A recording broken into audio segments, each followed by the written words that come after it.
Assalamualaikum warahmatullahi wabarakatuh.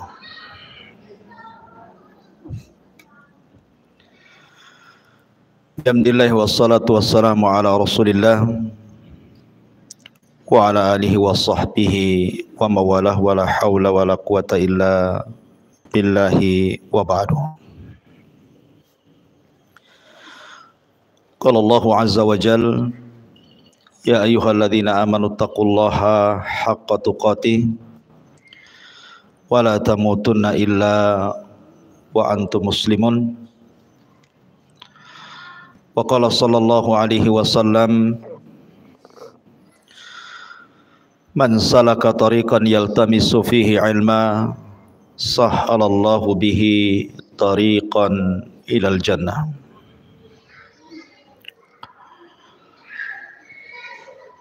Baik, kita lanjutkan pembahasan kitab Al-Kabair karya Al-Imam Al-Zahabi rahimahullahu ta'ala. Dan kita masuk pada dosa besar yang ke-42, istri durhaka kepada suaminya. Ma'asyiral muslimat, ibu-ibu yang dirahmati Allah subhanahu wa ta'ala, kita tahu bahwa tujuan berumah tangga adalah menciptakan dua perkara. Pertama, mawaddah, dan yang kedua, rahmah. Dan itu difirmankan di dalam Al-Quranul Karim, wa min ayatihi an khalaqa lakum min anfusikum azwaja litaskunu ilaiha wa ja'ala bainakum mawaddatan wa rahmah inna fi dzalika laayatin liqaumin yatafakkarun. Dan dari tanda-tanda kuasa Allah, ayat-ayat Allah, Allah subhanahu wa ta'ala menjadikan kalian itu berpasang-pasangan. Ada suami, ada istri. Tujuannya adalah wa ja'ala bainakum mawaddatan wa rahmah, agar Allah subhanahu wa ta'ala jadikan kepada kalian itu mawaddah, saling mencintai, wa rahmah, saling memberikan kasih sayang sesamanya. Dan itu sebuah tanda kekuasaan Allah bagi orang-orang yang mau berfikir. Ini tujuan orang berumah tangga, maksudnya di dunia. Adapun di akhirat tentu tidak lain dan bukan tujuan berumah tangga itu untuk meraih sorga. Karena tujuan rumah tangga itu bukan segala-galanya, tetapi wasilah. Ibarat kapal, kalau seandainya mengarah ke sorga, naik di situ. Tetapi kalau kemudian mengarah ke neraka, turun dari situ. Karena rumah tangga itu wasilah dari wasilah amal soleh menuju sorga. Itu di akhirat. Tapi di dunia, tujuan rumah tangga itu supaya tenang hatinya karena adanya rasa cinta dan juga kasih sayang di antara pasangan suami istri. Nabi Adam alaihi salatu wassalam ketika diciptakan oleh Allah subhanahu wa ta'ala, Allah subhanahu wa ta'ala tinggalkan Adam di sorga. Dan sorga kurang apa, Bu? Semua ada di sorga itu. Mala ainun ra'at wala udhunun sami'at wala khatara ala qalbi bashar. Kenikmatannya tidak pernah dilihat mata, tidak pernah didengar telinga, bahkan terlintas pun tidak, saking nikmatnya kehidupan sorga itu. Makanya orang itu ingin tinggal di sorga. Tetapi ketika Adam hidup sendirian di sorga, sorga yang demikian luar biasa nikmatnya membuat Adam takut. Karena hidup sendirian masalahnya. Makanya kemudian ketika Adam alaihi salatu wassalam tertidur, kemudian terbangun, rupanya di sampingnya ada pasangannya Hawa. Kemudian Adam bertanya kepada Hawa, siapa kamu? Man anti, siapa kamu? Maka Hawa mengatakan, saya Hawa. Disebut Hawa karena Hawa dicipta dari zat yang hidup, dari tulang rusuk Adam yang paling atas, yang paling bengkok sebelah kiri dekat jantung. Kemudian Adam bertanya lagi kepada Hawa, kamu diciptakan dari apa? Maka Hawa kemudian menjawab, diciptakan dari tulangmu. Makanya Nabi SAW bersabda, khuliqatil mar'atu min dila'in, bahwa wanita diciptakan dari tulang rusuk laki-laki. Kemudian Adam bertanya lagi, lalu apa tujuan Allah menciptakan kamu? Maka Hawa mengatakan, litaskun ilaika, liaskuna ilaika, agar aku memberikan ketenangan kepadamu.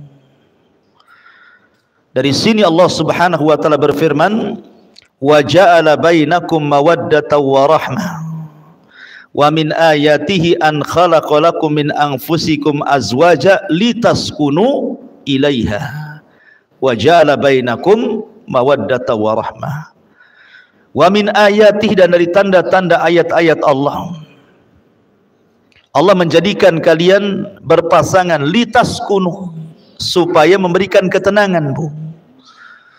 Jadi ibu diciptakan oleh Allah Azza wa Jalla berpasangan dengan suami ibu itu agar ibu bisa memberikan ketenangan kepada suami. Karena banyak suami itu harusnya ketika berumah tangga dia tenang, malah tidak tenang. Banyak suami-suami yang tidak tenang. Kenapa? Karena pasangannya, istrinya tidak bisa memberikan ketenangan. Lah Hawa itu diciptakan untuk memberikan ketenangan kepada Adam. Ingat ini Bu ya, saya kan konteksnya menasihati ibu. Kalau ada bapak-bapak tentu beda lagi ceritanya ya. Jadi saya fokus saja ke ibu-ibu ya. Jadi yang diserang ya ibu saja ya. Jadi posisi ibu itu litaskun, supaya memberikan ketenangan kepada bapak, bukan malah kemudian merepoti laki-laki sehingga rumah yang besar, uang yang banyak, kendaraan yang mewah tidak bisa tenang. Karena itu tidak bisa menenangkan, Bu. Harta sebanyak apapun laki-laki itu, mobil seindah apapun, uang sebanyak apapun, tanah seluas apapun, kalau di sampingnya tidak ada wanita tidak akan tenang. Dan lebih tidak tenang lagi kalau wanita yang diharapkan ketenangannya tidak menenangkan.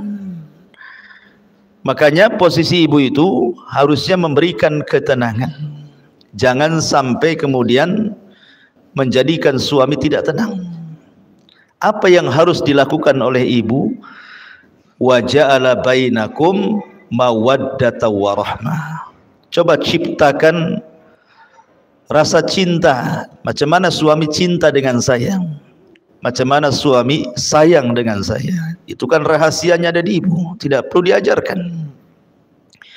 Karena begini Bu, laki-laki itu ada sisi emosi. Saya selaku laki-laki merasakan, laki-laki itu ada sisi egoisnya, ada sisi emosionalnya. Yang bisa mengerem itu hanya agama. Tetapi kalau kita melihat suami-suami yang ada di umum sana yang kurang pendidikan agamanya, maka terkadang rumah tangga itu jadi pelampiasan, Bu. Jadi kalau dia ada masalah di luar, itu sansaknya itu ibu tuh yang jadi objeknya itu, padahal masalahnya di luar. Sampai ada kisah seorang laki-laki menceraikan 5 wanita sekaligus. Pernah dengar, Bu? 5 wanita sekaligus, 4 istrinya, 1 istri tetangganya. Gimana caranya itu? Kok bisa menceraikan istri tetangganya? Jadi laki-laki ini dia ada masalah di luar, mobilnya mogok, kendaraannya tidak sampai ke perusahaan, dia sudah emosi itu dengan mobilnya. Ketika dia emosi, telepon pula istri pertamanya, omongannya nggak enak. Akhirnya dia berjanji untuk menceraikan istrinya, pulang dia. Sampai di rumah, mana istriku yang pertama? Datang istri yang pertama, kenapa kau ngomong begini begitu? Anti talik, saya ceraikan kamu. Satu tuh kena cerai. Datang istri keduanya, kaget. Bang, salah apa istrimu tuh? Kenapa kau ceraikan dia? Bertakwalah kau kepada Allah. Marah lagi, namanya lagi emosi, Bu.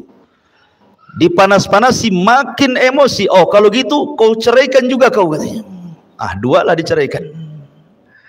Datang lagi istri ketiganya. Kemudian ketika melihat 2 istri diceraikan, a'udzubillah, aku berlindung kepada Allah. Kenapa kau ceraikan 2 orang itu? Kamu juga ingin cerai? Aku ceraikan juga. 3 lah tuh. Datang istri keempatnya mengatakan, bang, kau sudah ceraikan 3 istrimu, sekarang tinggal aku. Ceraikan juga aku. Akhirnya diceraikan. Oh, kau minta cerai juga? Anti talik, kalau gitu ku ceraikan juga kamu. Datang istri tetangganya, dengar kan, kok ribut-ribut. Ketika melihat laki-laki itu, kata istri tetangganya, a'udzubillah, hei fulan, aku berlindung kepada Allah, bagaimana bisa kau menceraikan dalam sekejap 4 istrimu? Lagi emosi, Bu. Oh, kalau gitu saya ceraikan kamu sebagai wakil suamimu, kalau suamimu mengizinkannya. Datang suaminya, aku izinkan, katanya. Coba ingat, 5 perempuan dicerai dalam satu waktu. Itulah kisah seorang laki-laki menceraikan 5 istri itu, gara-gara emosi, Bu. Artinya begini, Bu, dalam kondisi apapun, ibu tidak tahu suami itu ada masalah apa di luar. Makanya kenapa seorang wanita itu digunakan atau difungsikan oleh Allah untuk memberikan ketenangan. Lihat Khadijah, ketika Nabi SAW dalam kondisi ketakutan, kemudian dia datang kepada Khadijah dan mengatakan, dassiruni, dassiruni, selimuti aku, kata Rasul. Maka Khadijah pun menyelimuti Rasul dan masuk dalam selimut itu juga. Kenapa kemudian Rasul minta diselimuti? Karena salah satu yang bisa menenangkan itu selimut, Bu. Orang lagi takut, biasanya sembunyi di balik selimut itu, ngurangi sedikit lah. Baru setelah tenang, baru Khadijah pun kemudian bertanya, ada apa? Maka Rasul menceritakan. Khadijah langsung mengatakan, wallahi, demi Allah, engkau tidak mungkin dihinakan Allah. Orang sepertimu loh, orang baik, gak mungkin dihinakan Allah dengan peristiwa seperti ini. Karena bagaimanapun Rasul belum tahu makhluk yang bersayap yang segede apa gitu ya, sayapnya saja terbentang antara ufuk ke ufuk gitu ya. Bisa saja syaitan, bisa saja iblis, bisa saja jin, bisa saja apa, kan tidak tahu. Sehingga wajar ketakutan. Karena belum tahu kalau itu adalah malaikat masalahnya. Kalau sudah tahu itu Jibril, ya nggak mungkin ketakutan Rasul kan itu. Maka Khadijah hanya mengatakan, wallah la yuhzikallahu abada. Demi Allah, orang sepertimu tidak mungkin dihinakan Allah subhanahu wa ta'ala. Engkau ini orang yang suka menghormati tamu, menyambung silaturahim, membantu orang, macam-macam sifat Rasul yang baik. Kemudian disampaikan Khadijah kepada Rasul, sampai Rasul kemudian tenang. Begitulah seorang wanita. Jadi ciptakan al-hub, perasaan cinta dan juga kasih sayang. Sampai ada satu kisah. Jadi ada seorang tua yang sudah tua, seorang ibu yang sudah tua, Bu, tinggal di Amerika. Ceritanya tinggal di Amerika, di negeri kafir. Ibu ini sedang sakit, sudah nenek-nenek, sudah tua, sakit. Kemudian ada seorang wanita muda merawat dia setiap hari. Merawat dia setiap hari. Terkadang menyuapi, ngurutin, mijitin, menghibur dengan kata-katanya. Baik sekali wanita muda ini kepada ibunya ini. Jadi susternya itu heran gitu ya. Karena setiap hari asik dia saja, seolah-olah nggak ada keluarga lagi ibu ini, asik dia lagi gitu. Jadi dia bertanya, siapa kamu? Apa tidak ada keluargamu? Kenapa kamu terus yang menjaga ibumu ini? Katanya perempuan muda ini bukan ibuku. Jadi kagetlah suster ini ya, karena perlakuan anak ini persis seperti ibunya sendiri gitu ya. Memberikan kasih sayang, ngasih makan, begitu seterusnya lah. Jadi perawat kafir ini heran, bukan ibunya tetapi memperlakukan lebih daripada ibunya. Jadi perawat ini tanya, kamu ini siapa? Maka maksudnya ibu itu siapanya kamu gitu ya. Kata wanita muda itu, aku ini seorang muslimah. Aku ini seorang wanita muslimah. Ibu ini adalah mertuaku. Dia adalah ibu daripada suamiku. Jadi ketika mendengar nih suster ini bahwa itu bukan ibunya tapi mertuanya, bukan yang melahirkannya tetapi sayangnya begitu luar biasa. Kok bisa gitu ya? Akhirnya dia berpikir, demi Allah, kata suster kafir ini, aku punya ibu. Kemarin pun sakit tetapi aku tidak pernah menjenguknya. Terkadang hanya aku lewat WA saja, semoga lekas sembuh, tapi tidak pernah datang, apalagi sampai seperti menyuapi, menghibur, memijiti, dan begitu seterusnya gitu ya. Maka seorang wanita muslimah ini mengatakan, demi Allah, bahwa aku berbuat baik kepada mertuaku ini karena ini bagian daripada hakku berbuat baik kepada suamiku. Oh, ketika mendengar indahnya syariat Islam ini, akhirnya kemudian suster kafir ini masuk Islam. Lihat ya. Jadi ketika ibu ini berbuat baik kepada orang tua suami, maka ibu harus menganggap orang tua suami itu sama dengan ibu sendiri. Dan itu bagian bahwa ibu sedang melaksanakan hak sebagai seorang istri kepada suaminya. Ini di zaman ini tidak aneh gitu ya, suami ini ngirim uang sama ibunya, ibu pula yang emosi, ya kan? Jangan banyak-banyak bang kalau ngirim itu. Ini rumah belum selesai, kulkas belum dibeli, sepeda motor belum lunas, tanah sebelah belum dibeli. Aduh, semua pengen semuanya. Itu namanya ngajari durhaka suami kepada orang tua namanya. Nggak boleh.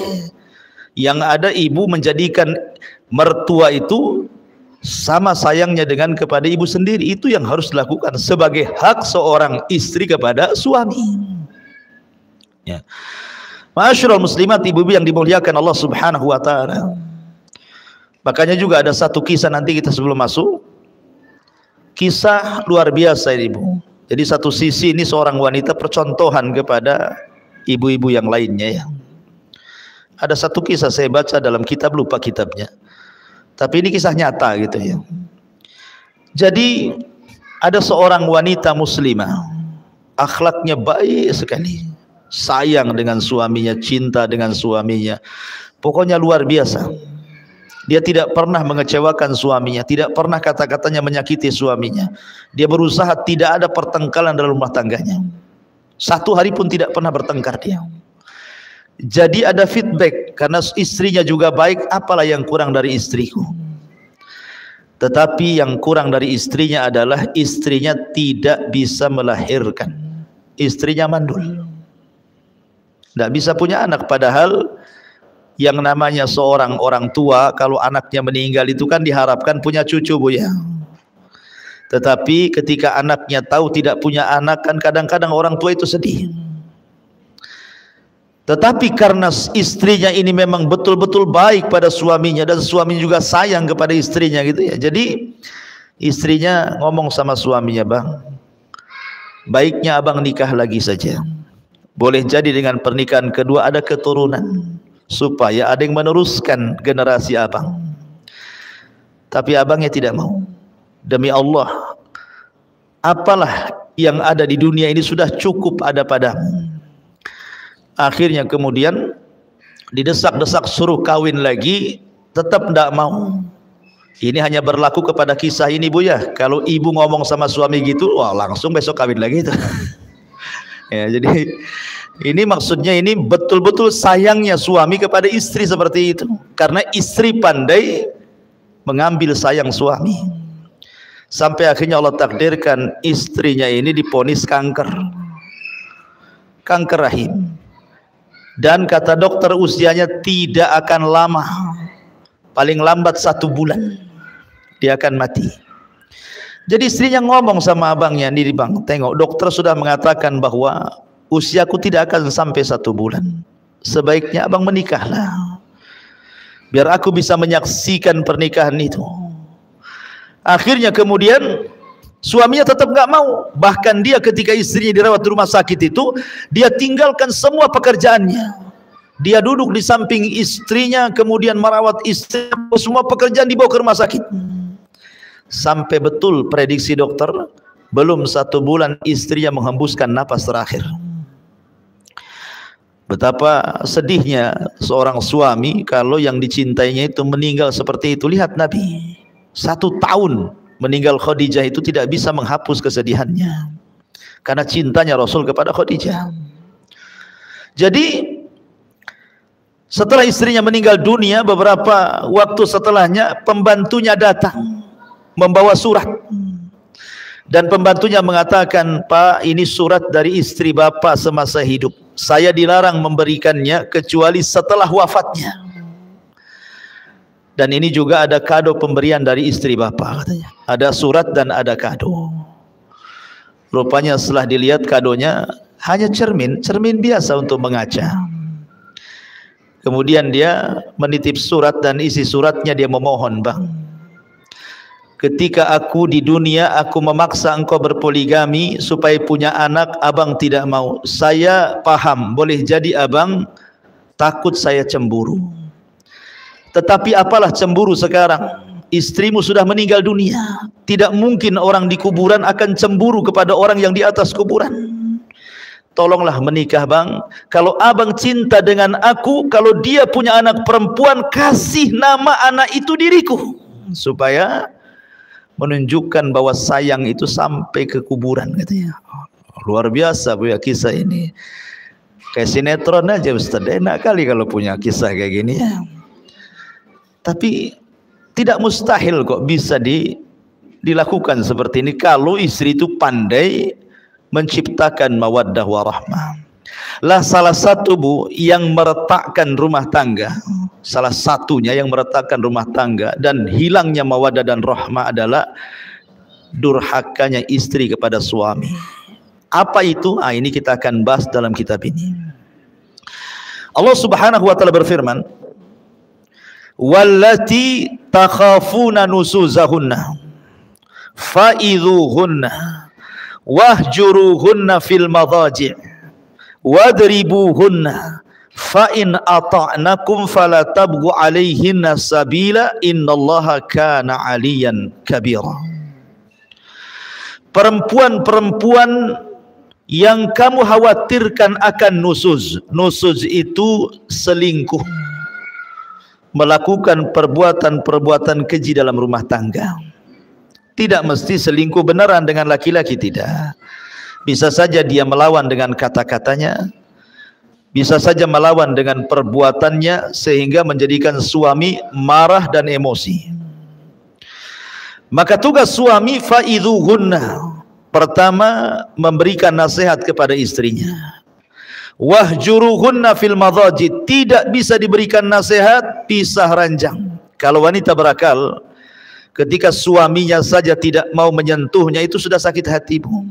Kalau wanita itu berakal, ketika suami tidak mau menyentuh, apalagi tidur di tempat lain, istri di atas, suami di bawah atau lain kamar, itu sudah sakit hati. Tapi wanita zaman sekarang akalnya sudah nggak ada. Nggak apa-apa, tidurlah sana, katanya. Kadang-kadang wanita seperti itu ya. Wadribuhunna, kalau masih nekat juga, ndak mau sadar juga, ndak mau minta maaf juga, maka suami boleh memukul sebagai simbol itu akhir daripada nasihat. Maka boleh seorang suami menceraikan. Kalau sudah dipukul, fa in ata'nakum, kalau memang istrinya taat lagi, bertobat lagi, fala tabghu alaihinna sabila, maka tidak boleh mencari jalur cara untuk supaya rumah tangganya retak. Innallaha kana aliyan kabira, karena Allah zat yang maha tinggi lagi maha besar. Di sini ada kata-kata wallati takhafuna nusuzahunna, dan wanita-wanita yang kamu khawatirkan akan nusuz. Jadi Nabi SAW ketika mengatakan bahwa ada wanita-wanita yang nusuz, memang kenyataannya banyak wanita-wanita itu yang nusuz, baik dengan ucapan atau dengan perbuatan, dan yang banyak adalah dengan ucapan. Yang paling banyak nusuz seorang istri itu ucapan istri kepada suami.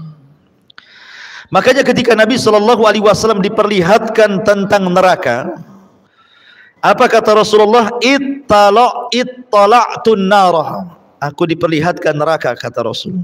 Fa idza aktsaru ahlihan nisa, rupanya kebanyakan penduduknya wanita semuanya. Ada laki-laki tapi banyak wanitanya.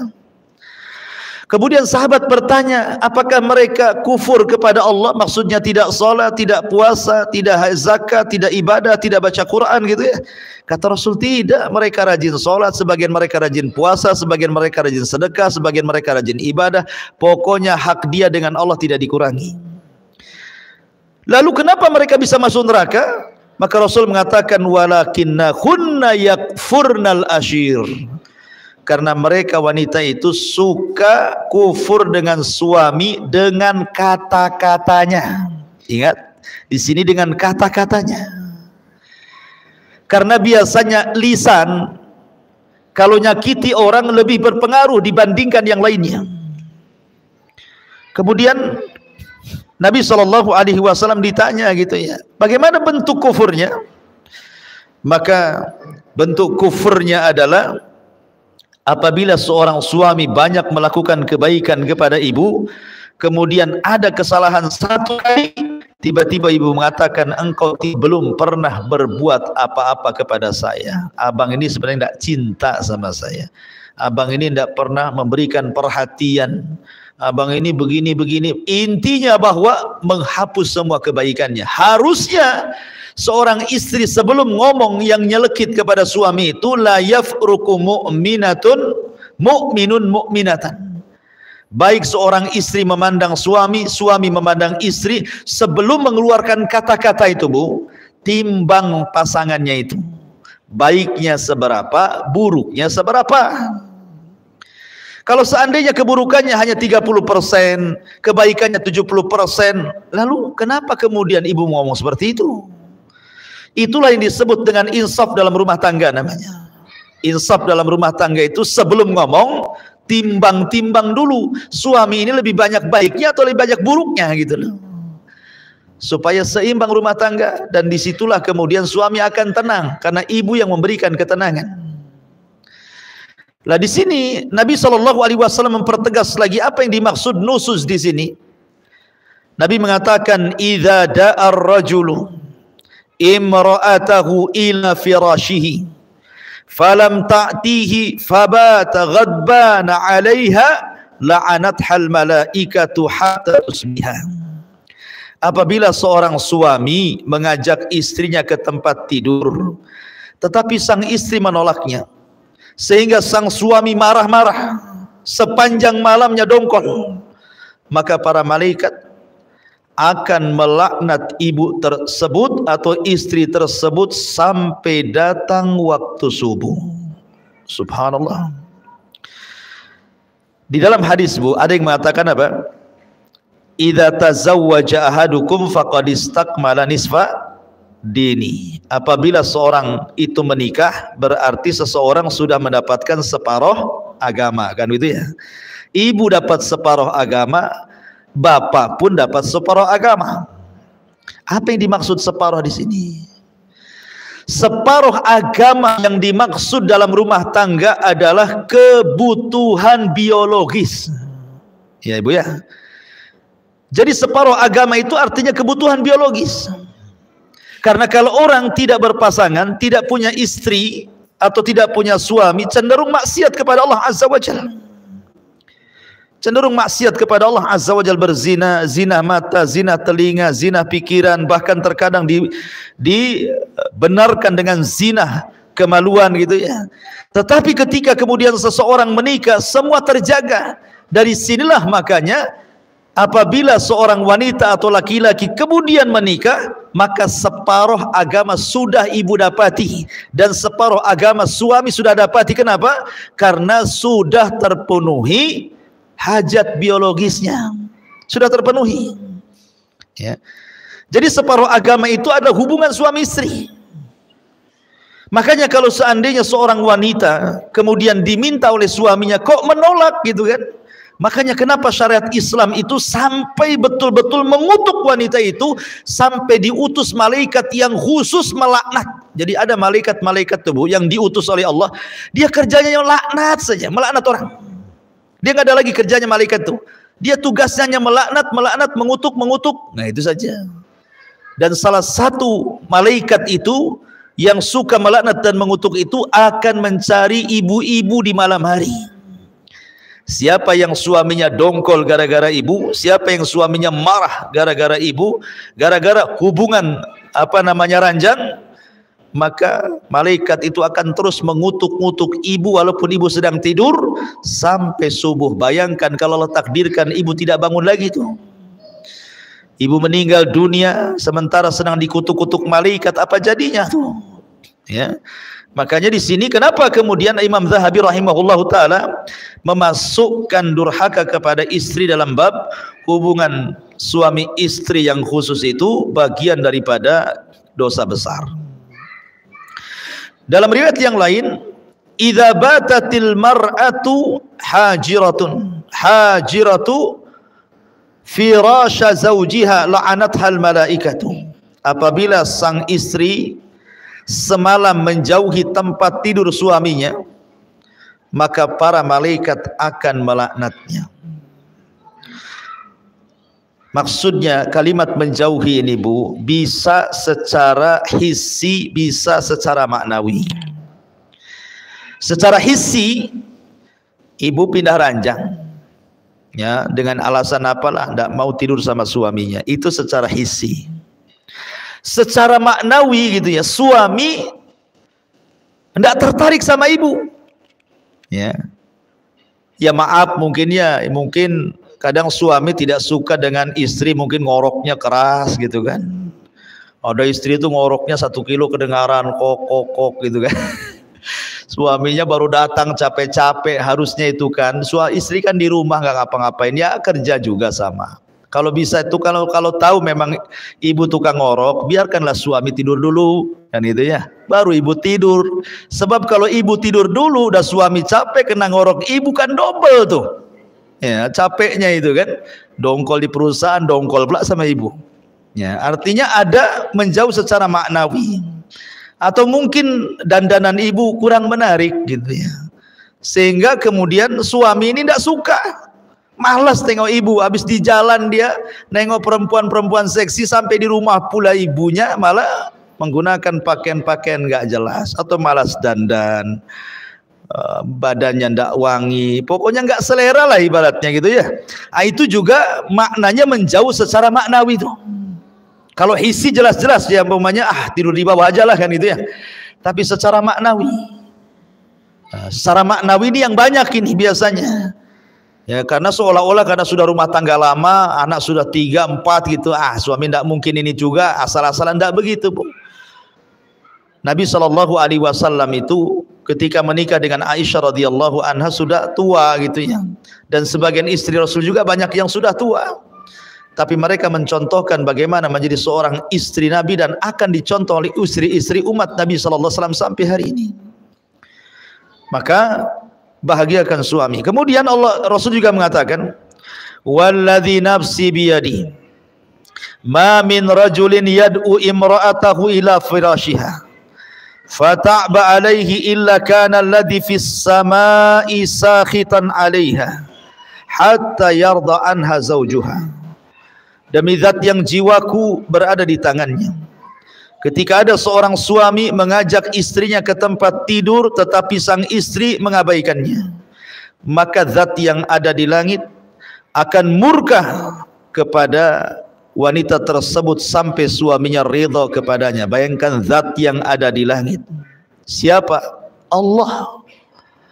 Allah akan murka. Ya. Pertama malaikat sudah murka, ini zat yang maha pencipta murka kepada kita, ini kan luar biasa, Bu. Ya. Kalau Allah sudah murka, siapa yang bisa meredam kemurkaan Allah? Makanya kenapa kemudian Imam Zahabi memasukkan minal kabair, dosa besar. Bahkan dalam riwayat, la yahillu limra'atin antasuma wa zawjuha syahidun illa bi'idni wala ta'zana fi baitihi illa bi'idni. Tidak halal artinya haram. Ketika Rasul mengatakan tidak halal, berarti kebalikannya haram. Seorang wanita berpuasa sunnah sementara suaminya hadir. Suaminya tidak kerja, suaminya di rumahnya. Tidak boleh. Kecuali izin daripada suaminya. Izin pun kalau seandainya paginya diizinkan, kemudian siang dia minta, batalkan, Bu.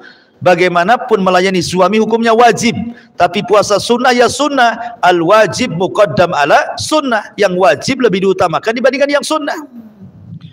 Jangan banyak alasan lah, kan abang tadi ngizinkan pagi, masa sekarang nggak usah ada alasan. Ngapain buat alasan? Ibu ini kan puasa cari pahala, ini pahala yang lebih besar di hadapannya. Kenapa pula mempertahankan pahala yang kecil, mengabaikan pahala yang besar? Kan aneh jadinya. Ya. Nah, itu juga sebuah perhatian, karena sekali lagi bahwa salah satu tujuan berumah tangga itu menciptakan kebahagiaan, dan 50%-nya bicara tentang biologis hubungan suami istri. Ya. Kemudian juga Nabi mengatakan, "Lau kuntu amiran ahadan an yasjuda li ahadin la amartul mar'ata an tasjuda li zawjiha li idhami haqqiha." Kalaulah saja aku dibolehkan untuk menyuruh seorang agar sujud kepada yang lainnya, niscaya aku perintahkan istri sujud kepada suaminya karena besar haknya. Begitulah. Maka jangan pernah menentang ajakan suami. Jangan pernah ada alasan, saya ini capek Ustaz, dari pagi lah saya ini masaklah, inilah itu dan lain sebagainya, ya kan? Memang hidup di dunia kan capek, Ibu. Siapa yang tidak capek? Hidup di dunia ini capek. Tidak ada yang tidak capek, ya kan? Semua jadi ibadah gitu ya. Makanya sekecil apapun dalam urusan rumah tangga itu jadi ibadah, Bu. Contoh, Bu, pandangan, an-nazar. Apabila seorang pasangan memandang pasangannya yang lain, suami memandang istrinya, istri memandang suaminya, nazaran, dengan pandangan yang menyenangkan, maka Allah akan buat pandangan itu menjadi pandangan rahmat, Bu. Jadi kalau ibu memandang suaminya karena sayang, karena cinta, maka Allah ganti pandangan ibu itu menjadi pandangan rahmat kepada suaminya. Ya, Bu, ya. Jadi jangan sekali, kadang-kadang gara-gara masalah kecil pandangan sudah berbeda tuh. Istrinya pengen dibelikan apa sama suaminya kan, mungkin sudah janji tak sebulan 2 bulan mau belikan cincin umpamanya gitu ya. Bang, abang kan udah janji mau belikan cincin 5 gram jadilah bang, katanya. Kata abangnya, nantilah, belum ada uang. Mulai pandangannya sinis, beda tuh. Kan? Jangan, Bu, ya. Jangan seperti itu. Kalau bisa stabilkan sajalah pandangan itu. Nggak perlu kemudian gara-gara itu kemudian sinis pula gitu. Supaya suaminya dibuat pula persoalan, supaya suaminya betul-betul belikan ibu emas. Dibuat gara-gara lah bahasanya kan. Jadi mandang saja pahala. Apalagi kalau lebih daripada itu, turun dari pandangan ke lisan, senyum. Senyum ini terkadang pengaruhnya lebih besar dibandingkan bicara, Bu. Ya. Senyum itu bisa lebih besar pengaruhnya dibandingkan orang bicara, merayu. Ya. Tetapi senyum itu pengaruh luar biasa. Saking berpengaruhnya senyum itu, sampai Rasul mengatakan, loh, tabassumuka li akhika sadaqah. Senyum kamu kepada saudaramu itu dianggap sedekah. Loh, bagaimana kalau seorang istri senyum kepada suami? Tidak pernah senyum terus, kan enak, Bu, kalau orang senyum terus. Ya, kayaknya suami itu kayaknya tenang, kayak pengen pulang terus. Walaupun merasa salah itu kalau nengok senyum istrinya itu tenang, Bu. Ya. Tapi kalau ibu sudah menampakkan wajah seramnya ya, gimana suami akan tenang? Senyumlah, walaupun ada masalah senyum. Terkadang aneh, ada seorang istri lagi masalah dengan suaminya, tiba-tiba ada telepon dari kawannya, sempat-sempatnya dia tertawa dengan kawannya di saat dia sedang bermasalah dengan suaminya. Padahal tertawa dan senyum kepada kawannya dalam telepon itu dibuat-buat karena hatinya dia sedang dongkol gitu loh. Kalau dia bisa membuat senyum pura-pura kepada kawannya seolah-olah tidak ada masalah, kenapa tidak bisa buat pura-pura senyum kepada suaminya, Bu? Kan gitu ya? Kan aneh jadinya. Kok sama orang bisa pura-pura, kok sama suami tak bisa pura-pura gitu ya? Buatlah senyum pura-pura, ada apa-apa senyum pura-pura. Masalahnya gini Ustaz, saya kalau senyum-senyum kepada suami apa kau katanya? Ada apa? Ya karena ibu jarang senyum. Jadi kalau ibu senyum, suami udah deg-degan tuh jadinya. Ini jangan-jangan ada maunya nih kan gitu ya. Nah, tapi kalau orang senyum terus kan nggak curiga suami itu. Ini jarang senyum, sekali senyum pasti ada apa-apa itu di balik senyum tuh.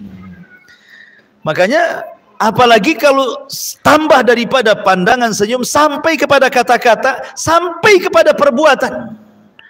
Maksudnya perbuatan itu ibu menyenangkan suami, betul-betul menyenangkan gitu ya. Mampu menjaga badan, mampu menjaga badan. Ini enggak gitu ya. Makin bulan kok makin tambah lah beratnya ini.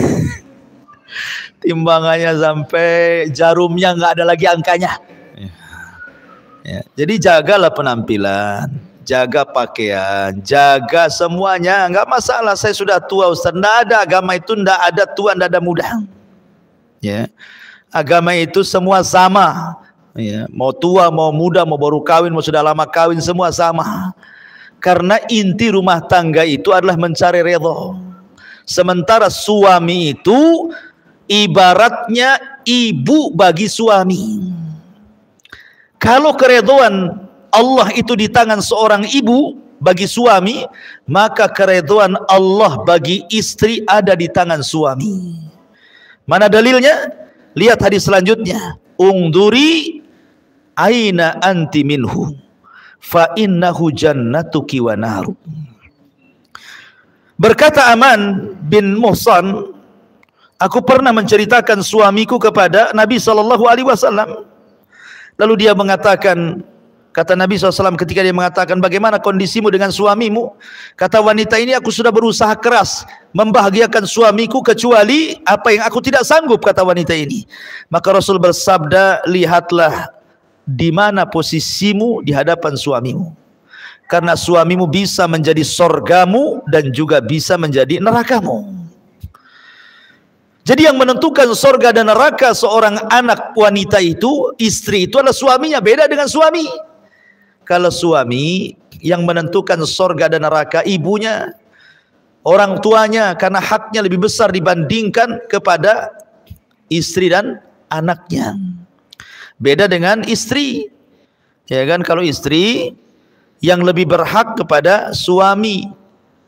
Adapun orang tuanya nomor dua. Kalau suami orang tuanya nomor pertama, istri dan anaknya nomor kedua. Makanya di mukadimah saya katakan jangan ibu ajari suami durhaka kepada orang tua. Jangan. Laki-laki itu berakal, Bu. Dia tahu bagaimana cara membahagiakan. Ya. Walaupun sebenarnya orang tua, dimanapun orang tua, Bu, ketika melihat anaknya sukses itu pasti dia senang. Dia senang. Terkadang ada sebagian orang tua itu tidak peduli dengan anaknya. Mau anaknya itu public figure, mau anaknya itu mungkin punya jabatan, punya pangkat, pemimpin. Kadang-kadang nggak peduli orang tua itu. Orang tua itu hanya menyekolahkan anak itu supaya anaknya jauh lebih baik dibandingkan orang tuanya. Apalagi orang-orang tua di desa yang tahu bahwa kita ini anaknya, gitu saja, nggak peduli ibu ini jadi apa di Batam, ini suami jadi apa, nggak peduli. Seorang tua itu di mana-mana hanya ingin diberikan kasih sayang kepada dia gitu ya dari anaknya. Maka ibu jangan ajari durhaka seorang anak kepada orang tuanya. Arahkan, ingatkan kalau perlu, Bu, Bang, gimana orang tuanya? Gimana? Udah dikirim belum? Udah ditelepon belum? Begitu ya. Dia didoakan belum itu kalau sudah meninggal, sedekahlah untuk orang tua abang. Begitu harusnya. Bukan ngalang-ngalangi gitu ya. Makanya penting sekali. Mungkin saya pernah cerita ya, saya dengar salah satu ustadz itu, Ustadz Pekanbaru kalau nggak salah itu, menceritakan tentang aduan seorang ibu kepada anaknya. Gara-gara anaknya itu dilarang-larang istrinya tidak boleh nelpon sama orang tuanya. Padahal anaknya ini sukses, secara dunia sukses. Jadi ibunya itu nelpon dari kampung. Assalamualaikum nak. Waalaikumsalam. Kata ibunya, nak, sudah lama hampir 1 tahun kau tidak telepon aku. Kata anaknya, iya bu, alasannya sibuk pekerjaan. Padahal istrinya yang menghalang-halangi itu.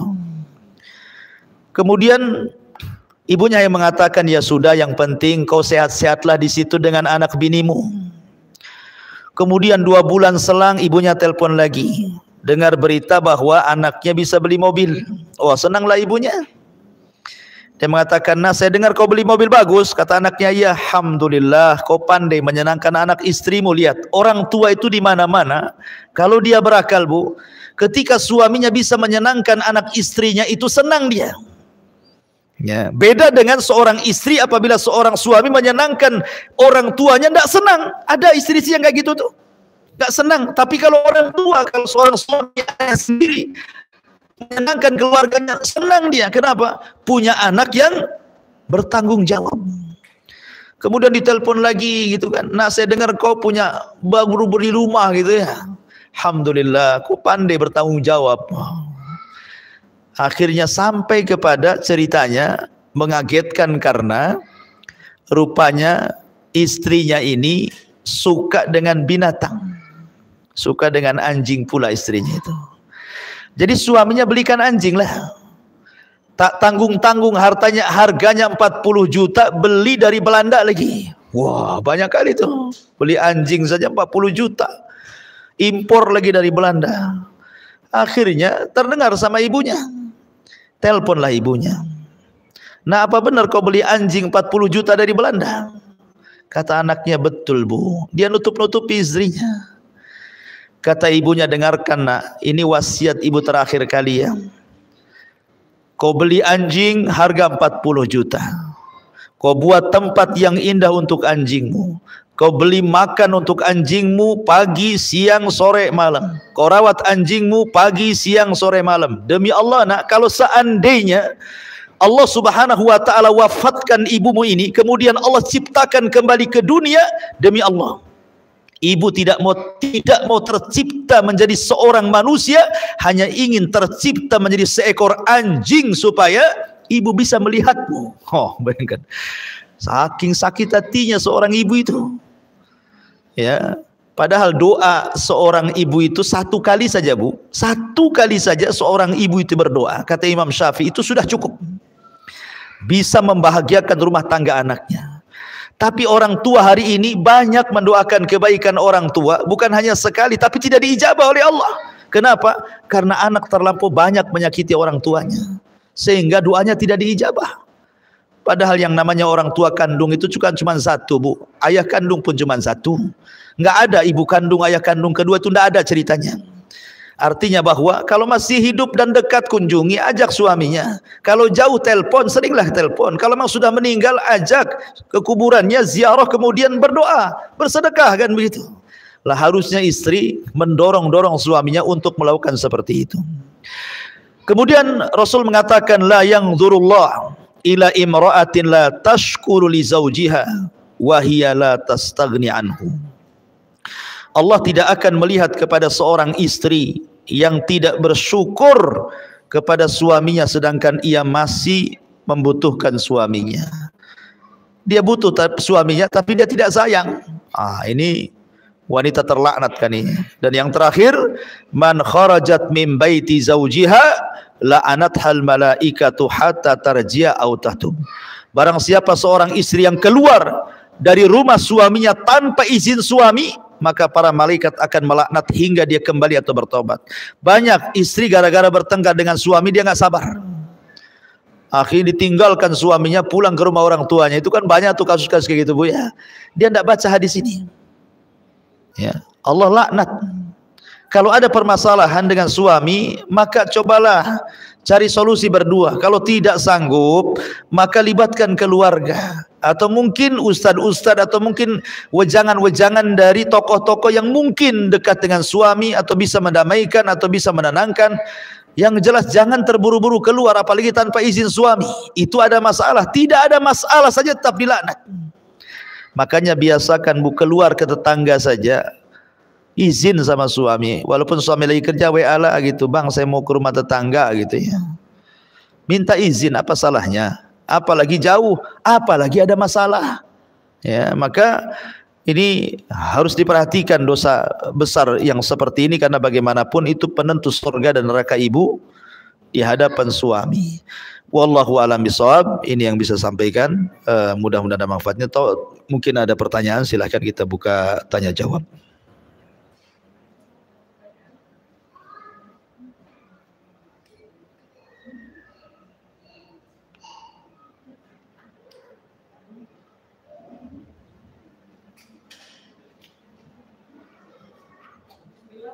Iya.